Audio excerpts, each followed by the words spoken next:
हर रोज एक नई कहानी देखने के लिए चैनल को सब्सक्राइब करें और बेल आइकन को दबाना ना भूलें। आरुषि और कुणाल दोनों की नई नई शादी हुई होती है, जिसके बाद वो दोनों हनीमून के लिए मनाली जाते हैं। वहां जाने के बाद जब वो दोनों बर्फीली पहाड़ी पर साथ में फोटोज क्लिक कर रहे होते हैं, तब अचानक से कुणाल का पैर फिसल जाता है और वो पहाड़ की चोटी से नीचे गिर जाता है और उसकी मृत्यु हो जाती है।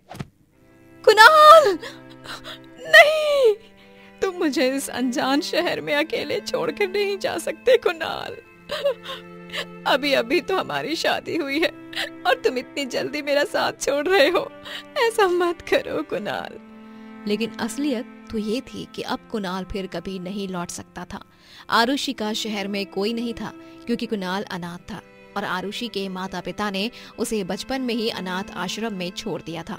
आरुषि मनाली की सड़कों पर ठंड से कपकपाती हुई चलती है, तभी उसे एक मोमोज स्टॉल में एक बुजुर्ग पति पत्नी देखते हैं। रविंद्र जी, ये लड़की कितना कांप रही है। अरे, रो रही है। लगता है कि ये किसी मुसीबत में है। चलिए देखते हैं। हाँ शारदा। रविंद्र और शारदा आरुषि को अपने मोमोज स्टॉल में लेकर जाते हैं और उसे मोमोज खिलाते हैं, जिसके बाद आरुषि उन्हें कुणाल की मौत के बारे में बताती है। तुम्हारे पति के साथ जो हुआ उसके बारे में सुनकर बहुत बुरा लगा बेटा, माफ करना हमें। नहीं काका जी, आप क्यों माफी मांग रहे हैं? अब जो हो चुका है उसे वापस थोड़ी ला सकते हैं। लेकिन तुम चिंता मत करो, क्योंकि अब से हम दोनों तुम्हारे माता पिता हैं। तुम हमारे साथ यहाँ मनाली में ही रहोगी। लेकिन काकी जी। लेकिन वेकिन कुछ नहीं बेटा। 4 साल पहले हमें हमारी बेटी यहाँ मनाली में अकेले छोड़कर चली गई, किसी अमीर आदमी के साथ शादी करके, और उसके बाद हमारा हाल तक नहीं पूछा। प्लीज हमारी बेटी बनकर रहो। तुम हम पर बोझ नहीं बनोगी। तुम तो हमारा जीने का सहारा बनोगी बेटा। शुक्रिया काका जी, काकी जी, आप दोनों सच में बहुत अच्छे हो। और तुम भी बेटा। आरुषि अब रविंद्र और शारदा के साथ रहने लगती है। उन दोनों के साथ रहते हुए वो मोमोज बनाना सीख लेती है और फिर कुछ ही महीनों बाद वो रविंद्र और शारदा को आराम करने को कहती है और खुद ही मोमोज बनाकर बेचने लगती है। जब रविंद्र और शारदा आरुषि के हाथ के बने चिकन मोमोज चख कर देखते हैं, तभी अरे वाह आरुषि बेटा, तुम्हारे हाथ के बने ये चिकन मोमोज तो वाकई में काफी स्वादिष्ट और मजेदार बने हैं। हाँ आरुषि बेटा, ऐसे चिकन मोमोज तो हम भी नहीं बना सकते। तुमने इन्हें अपने स्टाइल में बनाया है और बहुत बढ़िया बनाया है। मजा ही आ गया सच में। धन्यवाद काका जी, काकी जी, आप दोनों से ही सीखा है मैंने जो भी सीखा है। आरुषि के आने के बाद तो अब रविंद्र और शारदा के मोमोज स्टॉल की खूब प्रगति होने लगती है। दिन भर ग्राहकों का आना जाना लगा रहता है और साथ ही आरुषि के चिकन मोमोज सबको बहुत पसंद आते हैं। अरे वाह वाह वाह, क्या चिकन मोमोज है। मोमोज हो तो ऐसे, वही कमाल के मोमोज बनाए हैं आरुषि तुमने। मुझे तो और 2 प्लेट खाने की इच्छा हो रही है। और मुझे भी मन तो करता है कि बस दिन भर ये चिकन मोमोज ही खाते रहें, क्योंकि इन्हें कितना भी खा लो मन ही नहीं भरता। धन्यवाद भाई साहब, ये लीजिए आप दोनों के extra plate chicken momos. Arushi बेटा, तुम हमारे जीवन में लक्ष्मी बनकर आई हो। सच में बेटा, तुम्हारे शुभ कदम पड़ते ही हमारे मोमोज स्टॉल की इतनी तरक्की होने लगी है। ये सब केवल तुम्हारे कारण ही मुमकिन हो पाया है बेटा। मनाली में रहने वाला एक डॉन युवराज सिंह जब आरुषि को देखता है, तब उसे आरुषि से प्यार हो जाता है। वो अपने गुंडों के साथ मोमोज स्टॉल पर जाकर आरुषि को प्रपोज करते हैं। तभी नहीं, मैं तुमसे शादी नहीं करूंगी, निकल जाओ यहाँ से और आइंदा फिर कभी यहाँ मत आना। ओ मैडम, आप युवराज सिंह का प्रपोजल ठुकरा रही हो। वो युवराज सिंह जिसका नाम सुनकर हर कोई कांप उठता है। होगी तुम कहीं के डॉन, लेकिन मैं तुमसे कभी शादी नहीं करूंगी। अब निकलो यहाँ से, ग्राहकों को मुझे मोमोज बेचना है। युवराज उस दिन चुपचाप वहाँ से निकल जाता है, लेकिन अब वो रोजाना आरुषि को तोहफे भेजने लगता है और रोजाना मोमोज के स्टॉल पर आकर उसके सामने जबरदस्ती शादी की बात करने लगता है। एक दिन गुस्सा होकर आरुषि उसे एक जोरदार थप्पड़ लगाती है, जिसके बाद तूने मुझे थप्पड़ मारा? तेरी इतनी हिम्मत? तोड़ दो इस खटारे मोमोज स्टॉल को। नहीं, इस मोमो के स्टॉल को मत तोड़ो, मत तोड़ो, मत करो ऐसा नहीं। युवराज के आदमी आरुषि के मोमोज स्टॉल को तोड़ देते हैं और वहाँ से चले जाते हैं। रविंद्र और शारदा को बहुत दुख होता है। मुझे माफ कर दीजिए, मेरे कारण मोमोज का स्टॉल टूट गया, वो हाल हो गया इसका। नहीं बेटा, ऐसा मत कहो, तुम्हारे कारण कुछ नहीं हुआ है। हाँ बेटा, गलती उस युवराज की है, हमारी नहीं। तुमने उसे थप्पड़ मारकर बहुत सही किया। हाँ, लेकिन आप दोनों अब चिंता मत कीजिए, मोमो स्टॉल टूट गया लेकिन मैं हिम्मत नहीं हारूंगी। पापा जी, आपके पास साइकिल है ना? मैं साइकिल पर मोमोज बेचूंगी, अपना नया साइकिल चिकन मोमोज ढाबा खोलूंगी, देखना आप। अरे वाह बेटा, ये तो बहुत ही अच्छा सुझाव है। आरुषि रविंद्र की उस पुरानी साइकिल को साफ करके सजाती है और मनाली की बर्फीली सड़कों पर जा जाकर गर्मा गर्म स्टीम्ड और फ्राइड चिकन मोमोज बेचती है। मोमोज मोमोज, स्वादिष्ट चिकन मोमोज, एक बार खाओगे तो दोबारा लौट कर जरूर आओगे। मोमोज मोमोज, चिकन मोमोज।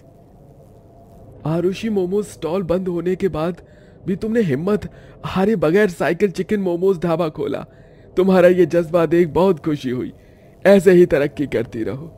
धन्यवाद भाई साहब। आरुषि अब साइकिल पर चिकन मोमोज बेचकर खूब तरक्की करने लगती है और उसे यूं कठिनाइयों का सामना करके जीवन में आगे बढ़ते हुए देख युवराज को बहुत जलन होती है। मेरे प्रपोजल को ठुकराकर अब यह आरुषि सरेआम साइकिल पर मोमोज बेच रही है। नहीं, मैं इसे चैन से जीने नहीं दूंगा। इसे मैं इसके गुनाह की सजा देकर ही रहूंगा। रात में जब आरुषि साइकिल पर मोमोज बेचकर वापस घर की ओर जा रही होती है, तभी उसके रास्ते के बीच युवराज आ जाता है और वो उसकी तरफ बंदूक तानता है। ये तुम क्या कर रहे हो? दूर हो जाओ। नहीं, बहुत हुआ तेरा नाटक। तुझे मैं खुशी से जीना ही नहीं दूंगा, क्योंकि तूने मुझे थप्पड़ मारा, मुझे ठुकराया। युवराज प्लीज मुझे मत मारो, बंदूक मत चलाना। युवराज, मैं तुमसे विनती करती हूँ। युवराज बंदूक का ट्रिगर दबाने ही वाला होता है कि तभी वहाँ पर रविंद्र और शारदा पुलिस के साथ पहुँच जाते हैं और पुलिस युवराज के हाथ से बंदूक छीन लेती है। तुम पुलिस वालों की इतनी हिम्मत!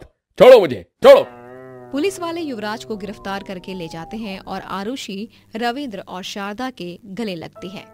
बस बेटी, रो मत, हम आ गए हैं ना, अब तुम्हें घबराने की कोई जरूरत नहीं है। हाँ बेटा, हमने युवराज को बंदूक लेकर इस तरफ आते हुए देखा और हमें समझ आ गया कि वो जरूर तुम्हें परेशान करने ही जा रहा है। इसीलिए हमने तुरंत पुलिस को फोन मिलाया और अपने साथ लेकर आ गए उन्हें। धन्यवाद माँ पापा जी, आप दोनों नहीं होते तो आज वो युवराज मुझे मार ही देता। हमारे होते हुए हमारी बेटी को कोई कुछ नहीं कर सकता। चलो अब घर चलते हैं। समय के साथ आरुषि साइकिल पर चिकन मोमोज बेचकर ढेर सारे पैसे जुटा लेती है और अपना एक बड़ा चिकन मोमोज ढाबा खोलती है, जिसका नाम वो मनाली A1 चिकन मोमोज ढाबा रखती है। और इस प्रकार वो अपने जीवन में खूब आगे जाती है और प्रगति करती है। रतनपुर नामक एक गांव होता है जिसमें दीनानाथ अपनी बीवी मैथिली के साथ रहता है। दीनानाथ एक गरीब मिठाई वाला होता है। वो और उसकी बीवी मैथिली दोनों मिलकर मिठाइयाँ बनाते हैं और बेचते हैं। गांव के बाजार में उनकी एक छोटी सी मिठाई की दुकान होती है। आहा, क्या स्वादिष्ट जलेबी बनाते हो भाई तुम। भाभी, आपके हाथ की बनी ये रसमलाई भी एकदम मजेदार है, मजा ही आ गया। मुझे भी, मैंने तो इतने लंबे समय बाद कुछ अच्छा खाया है। बहुत ही कमाल की मिठाइयाँ हैं ये। मुझे 1 किलो अनारसा और 1 किलो आलू जलेबी दे देना। बहुत ही मजेदार अनारसा मिलता है आपकी दुकान में। धन्यवाद भाई साहब। एक दिन दीनानाथ और मैथिली के पड़ोस के घर में एक बुढ़िया रहने आती है। वो उनके पास आकर उनका दरवाजा खटखटाती है। अरे अम्मा, आप पड़ोस में रहने आई है ना? हाँ बेटा, मैं तुम्हारे ही बगल में रहने आई हूँ। दरअसल मुझे थोड़ी सी चीनी चाहिए थी, वो चाय बनानी है ना, इसीलिए। अरे इतनी सी बात, अभी देती हूँ। मैथिली चारू को चीनी देती है। धन्यवाद बेटा। ठीक है अम्मा, आते रहिए और अगर किसी भी चीज की मदद लगे तो आ जाना। चारू वहां से चली जाती है। चारू अकेली ही रहती है। इसके बाद शाम में जब दीनानाथ घर लौटता है, तब वो देखता है कि चारू जंगल की तरफ जा रही है। घर आकर वो ये बात मैथिली को बताता है। जंगल की तरफ? लेकिन शाम को 6 बजे के बाद तो किसी को भी जंगल के उस पार जाने की अनुमति नहीं है ना, वहाँ के जंगली और खूंखार जानवर की वजह से। वही तो, देखो तो अभी तक नहीं आई है वो। मैथिली और दीनानाथ दोनों आपस में बात कर ही रहे होते हैं कि तभी वहां उन्हें अपनी खिड़की से चारू अपने घर जाते हुए दिखती है। वो देखो दीनानाथ, अम्मा घर आ गई। रुको, मैं अभी उनसे पूछती हूँ और उन्हें बता भी देती हूँ कि जंगल के पार ना जाया करें। मैथिली और दीनानाथ दोनों चारू के पास जाते हैं और उससे पूछते हैं, अम्मा, मैंने आपको आज शाम को जंगल में जाते हुए देखा था, कहाँ जा रही थी आप? अम्मा, आप इस गांव में अभी नई हो, इसीलिए आपको कुछ पता नहीं है, लेकिन आपकी जानकारी के लिए मैं आपको बताना चाहती हूँ कि उस जंगल में बहुत सारे जंगली जानवर रहते हैं, जिस कारण गांव के सरपंच ने गांव वासियों को जंगल में जाने से मना कर दिया है, और खासकर शाम 6 बजे के बाद। लेकिन आप वहां क्या कर रही थी? क्या हुआ अम्मा? वो मैं लकड़ियां बीनने गई थी, मुझे चूल्हा जलाने के लिए सूखी लकड़ियां चाहिए थी, जो उस जंगल में ही मिलती है। माफ करना और धन्यवाद बच्चों, मुझे ये जरूरी बात बताने के लिए। मैं आइंदा से उस जंगल में बिल्कुल भी नहीं जाऊंगी। हाँ माँ, अगर आपको सूखी लकड़ियां चाहिए हो तो आप मुझसे मांग लिया कीजिए।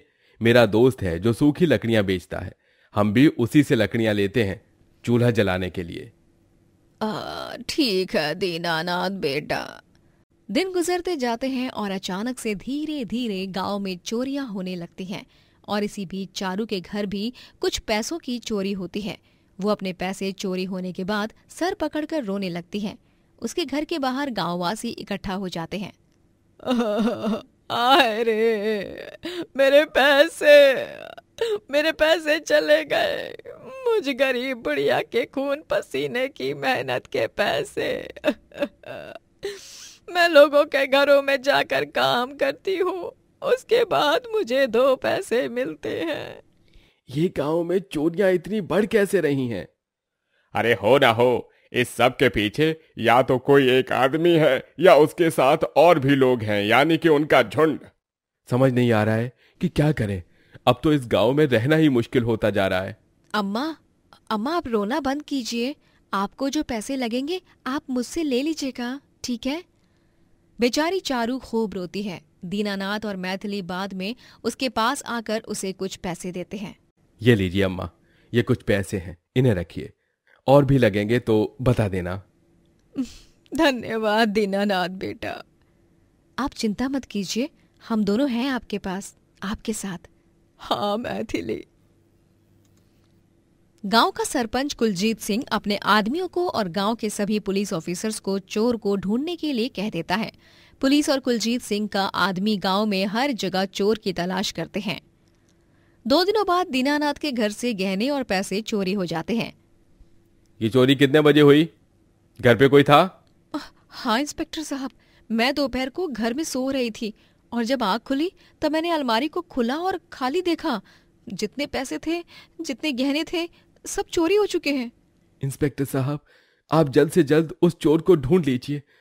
उस चोर ने सबकी नाक में दम कर रखा है। अगर यही चलता रहा तो एक दिन पूरा गांव कंगाल हो जाएगा उस चोर के कारण। हम और हमारी टीम पूरे जी जान से उस चोर को ढूंढ रहे हैं। आप फिक्र मत कीजिए दीनानाथ भाई साहब। गांव में अब सभी बहुत परेशान हो चुके थे। हे भगवान, मैंने सोचा था इस गांव में आकर तो मेरा कुछ भला होगा, लेकिन यहाँ तो सब उल्टा ही हो रहा है। इस गांव में रहना अब खतरे से खाली नहीं है। एकदम सही कह रहे हो आप अम्मा। लेकिन एक दिन गांव का पुलिस इंस्पेक्टर जब जंगल के रास्ते से गुजर रहा होता है, तभी वहां पर वो किसी के पैर के निशान जंगल के अंदर जाते हुए देखता है। वो अपनी वैन को जंगल के अंदर ले जाता है और वहां पर वो एक बुढ़िया को देखता है जो जमीन के अंदर एक रास्ते से होते हुए भूमिगत कक्ष में जाती है। पुलिस इंस्पेक्टर भी उसके पीछे पीछे जाता है और देखता है कि वो बुढ़िया कोई और नहीं बल्कि चारू ही है। चारू ने उस भूमिगत में सारा चुराया हुआ धन रखा होता है। मुझे माफ कर देना भगवान जी, लेकिन अपने पोते के इलाज के लिए मुझे ये सब करना ही पड़ा। अब इस धन के जरिए मैं अपने पोते का इलाज कर सकूंगी। अच्छा, तो इसका मतलब गांव में चोरी करने वाली चोरनी आप हो अम्मा जी? तुम? पुलिस इंस्पेक्टर चारू को सभी गांव वालों के सामने लाता है और सभी चारू की असलियत जानकर हैरान और दंग रह जाते हैं। दीनानाथ और मैथिली के तो होश ही उड़ जाते हैं। अम्मा, आप हो वो चोर? ये आपने क्यों किया अम्मा? इतना बड़ा छल, आपसे ये उम्मीद नहीं थी अम्मा। मुझे माफ कर दो आप सब, मैं मजबूर थी। मैंने ये सब जानबूझकर अपनी खुशी या अपने लालच के खातिर नहीं किया। फिर अब ज्यादा नाटक करने की जरूरत नहीं है चारू काकी, आपका पर्दाफाश हो चुका है। अब आपकी चिकनी चुपड़ी बातों में कोई नहीं फंसने वाला। सरपंच साहब, मेरे बेटे बहू 3 साल पहले एक एक्सीडेंट में मुझे और मेरे पोते को इस दुनिया से छोड़कर चले गए, और अब मेरे पोते को दिल की बीमारी है जिसके इलाज के लिए मुझे 5 लाख रुपए की जरूरत है। मैंने कई सारे लोगों से मदद मांगी, लेकिन किसी ने मेरी मदद नहीं की। इसीलिए मुझे ना चाहते हुए भी ये चोरी करने का रास्ता अपनाना पड़ा। मैंने इसीलिए मेरे घर पर चोरी हुई ऐसा नाटक किया ताकि किसी को शक ना हो मुझ पर। सभी चारू की कहानी सुनकर चौंक जाते हैं। पुलिस अब चारू के पोते को देखने जाती है। तब वो हॉस्पिटल वाले कहते हैं कि सच में उसे दिल की बीमारी है। ये सबके सामने साबित हो जाता है कि चारू ने जो कुछ भी किया अपने पोते के इलाज के लिए किया है। हमें आपका दुख समझ में आता है, लेकिन चारू काकी, आप किसी बड़े आदमी से मदद मांगती या कोई और रास्ता चुनती, लेकिन चोरी करने से कितने लोगों का नुकसान हुआ, ये आपने बहुत गलत किया है। हम आपको माफ तो कर रहे हैं, लेकिन आइंदा से ऐसा कोई गलत काम मत करिए। हाँ अम्मा, हम आपको पैसों की मदद करने के लिए तैयार हैं। धन्यवाद आप सभी का। चारू हाथ जोड़कर रोते हुए सबका शुक्रिया अदा करती है। सभी गांव वाले उसे माफ कर देते हैं और उसकी मदद करते हैं, जिसके बाद उसके पोते का इलाज होता है और वो ठीक हो जाता है। दोस्तों, अगर आपको ये कहानी पसंद आई तो लाइक करें, शेयर करें और कमेंट करके बताएं कि कहानी में आपको सबसे अच्छा क्या लगा।